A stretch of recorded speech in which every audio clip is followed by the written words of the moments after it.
ধন্যবাদ। মই ডক্টৰ দিগন্ত গোস্বামী, পঞ্জীয়ক IASST গুৱাহাটী। আজি মোক নিমন্ত্ৰণ জনাইছিলে প্ৰাগজ্যোতিষ ছিনিয়ৰ স্কুলৰ এনুৱেল ফাংচন প্ৰতিবিম্বৰ বাবে। মোৰ খুব ভাল লাগিছে। আজি আমাৰ প্ৰিন্সিপাল শুক্ল ছাৰক লগ পালোঁ, গোটেই ছাত্ৰ ছাত্ৰী শিক্ষক শিক্ষয়িত্ৰীসকলক মানে তেখেতসকলৰ যিটো উৎসাহ দেখিছোঁ, যিটো মানে কমিটমেণ্ট, খুব ভাল লাগিছে। মই ভাবোঁ এই স্কুলখনৰ বহুত ভাল ভৱিষ্যত আছে। ইয়াৰ ছাত্ৰ ছাত্ৰীসকল ইতিমধ্যে বহুত ক্ষেত্ৰতে আগবাঢ়ি গৈছে, সমাজত প্ৰতিষ্ঠা কৰিব সক্ষম হৈছে আৰু আশা কৰিছোঁ ভৱিষ্যতে আৰু হ'ব। এখেতসকলক দেখিয়ে ভাৱ হয় ইয়াৰ উজ্জ্বল ভৱিষ্যত আছে।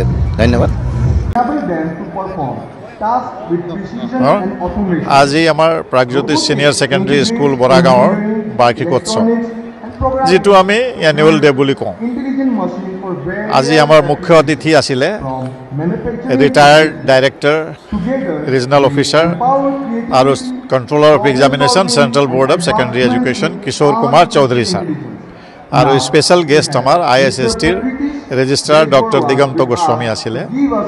তেখেতসকল আহি আমাৰ উৎসৱৰ যিটো শোভা উৎকৃষ্ট কৰিলে, তাৰ কাৰণে মই তেখেতসকলক প্ৰথমতে ধন্যবাদ দিছোঁ।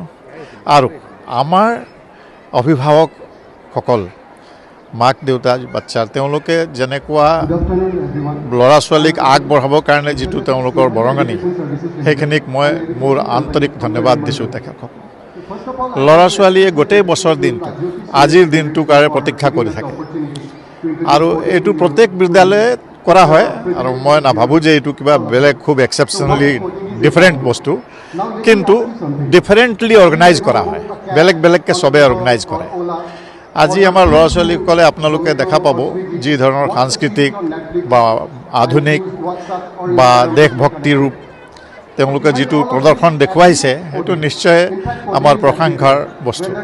আৰু আমি চবে তেওঁলোকক প্ৰশংসা কৰিব লাগে, তেওঁলোকক প্ৰেৰণা আগবঢ়াব লাগে, যিটোত তেওঁলোকে আগবাঢ়ি গৈ একাডেমিকেলিতো চব বাচ্চা পাৰফৰ্মেঞ্চ কৰিব নোৱাৰে, কিন্তু সাংস্কৃতিক দিশতো যদি বা খেলা ধূলাৰ দিশতো যদি ভাল হয়, তেওঁলোকৰ জীৱনত সংস্থাপন পাব পাৰে। তাৰ কাৰণে মই ঈশ্বৰৰ ওচৰত প্ৰাৰ্থনা কৰিম। আৰু আপোনালোকে অহাৰ কাৰণে, আমাৰ কভাৰ কৰাৰ কাৰণে NDTV ধন্যবাদ জনাইছোঁ। ধন্যবাদ।